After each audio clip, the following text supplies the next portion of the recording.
In this video, I'll be addressing a long overdue project on this old Beaver lathe. This lathe was made in the 1950s. This was before Beaver was purchased by Rockwell, so it's some of the older details that you'd see on one of these lathes. And the area I want to focus on here today is on the tailstock, specifically on the dead center. So this lathe runs with a dead center with no ability to upgrade it whatsoever. It's a hardened steel shaft, and it does last. There's no deterioration really on this shaft itself.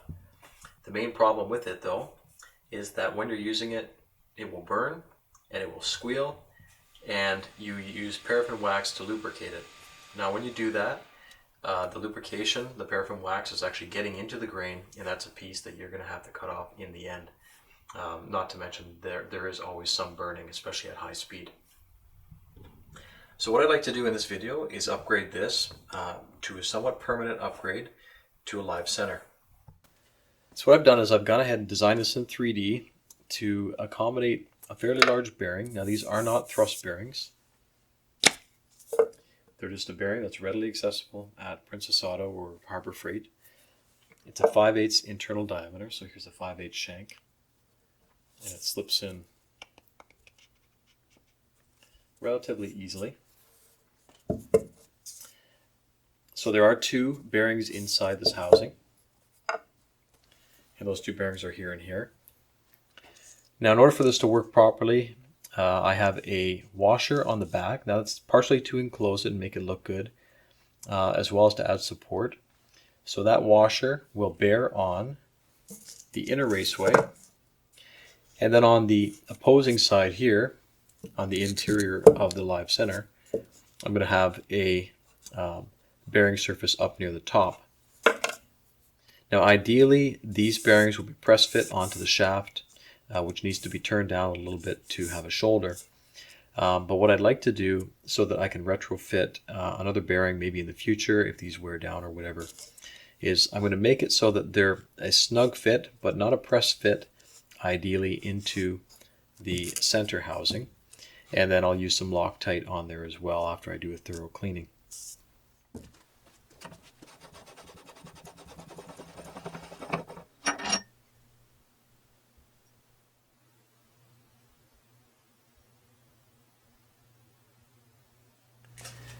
So with this old 3-jaw chuck, this is about as good as I can get. I'm off by about 2,007 inch. I was off by around 6 thousandths when I started, and I've used this thin newspaper here to pack out 2 of the jaws.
So I got this far along and I just realized that What's going on? Why is my insert moving around? Got snapped off. The screw that is snapped off.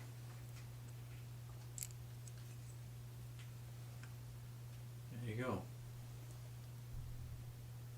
I have no idea how that insert stayed in there. Okay, so with the new carbide insert I was able to get a little bit better finish here, but still not good enough for what I would like.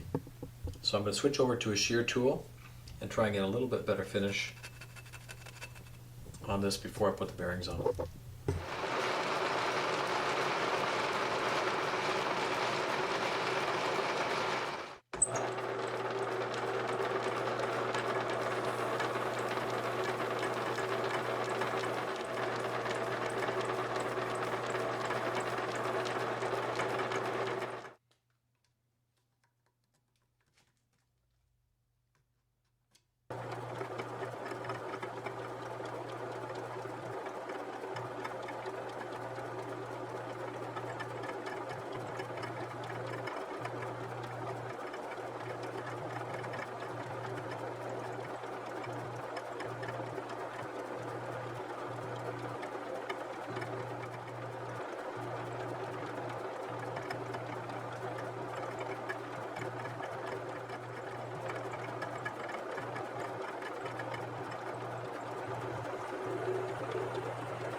So here's the live center. Then this is, I've done quite a few extra steps afterward in order to get it polished up nicely.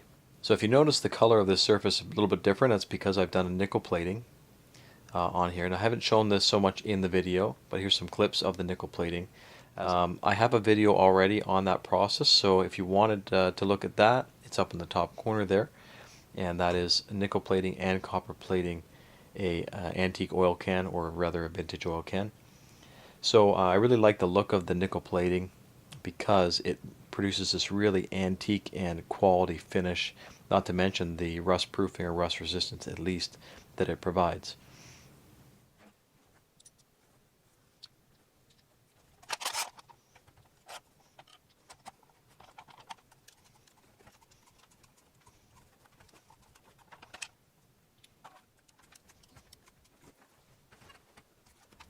So this clamp just wasn't enough for the job.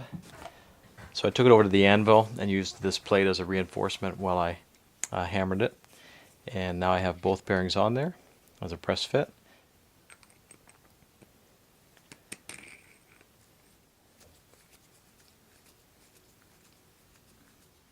So the only thing left to do is mount this to the lathe and try it out.